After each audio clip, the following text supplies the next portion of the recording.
Liverpool have just won the Premier League, 10 points clear of second place Arsenal, and are already looking for new signings this season. And they're looking even scarier than we thought.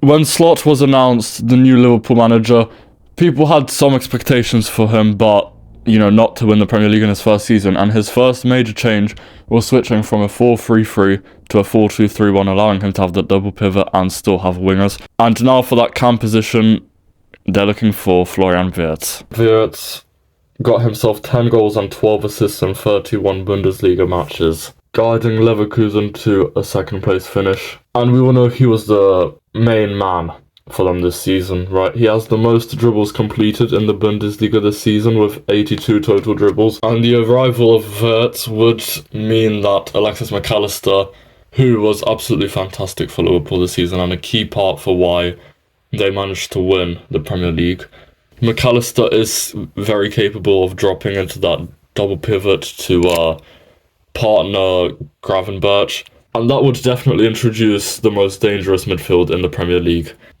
Because although you have Man City with Ilkay Gundogan and Kovacic, or Arsenal with Declan Rice, and I guess you could put Marino in the conversation, and Odegaard, I don't think any of them compare to that midfield that Arne Slot is trying to build. However, a transfer that has been confirmed is Georgian main goalkeeper Mamardashvili, who this season played in 34 of the 38 La Liga matches for 12th place Valencia, collecting a save percentage of only 68.4% and conceding more goals than was expected of him by 1.9.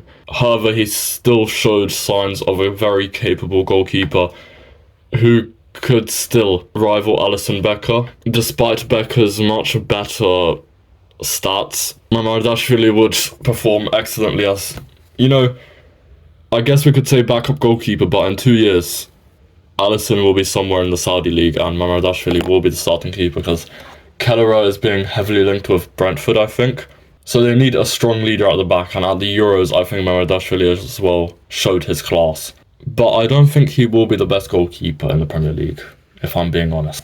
And finally, we have Jeremy Frimpong, who obviously is coming in to replace Trent Alexander-Arnold, who has joined Real Madrid after what feels like, 5 years of these transfer negotiations taking place.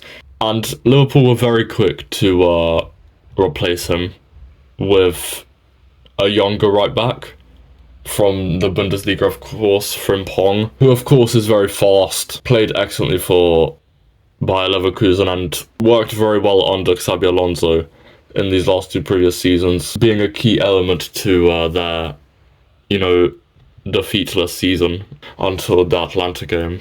Liverpool are quite a possession-based side, with them having the second highest average possession per game in the Premier League, with an average of 57.7%, with only Manchester City being ahead of them. I'm not surprised, to be honest. But looking at Frimpong, he only had a 64.9% success rate in terms of passing, and his passing accuracy was only 84%. Two stats that should be much higher for a starting right back for, a team that wants to win the Premier League again next season. So seeing this might be slightly worrying, especially if we factor in as well his 34.7% dribble success, which I believe should definitely be higher for a right back, especially of his level, and his not so great defending.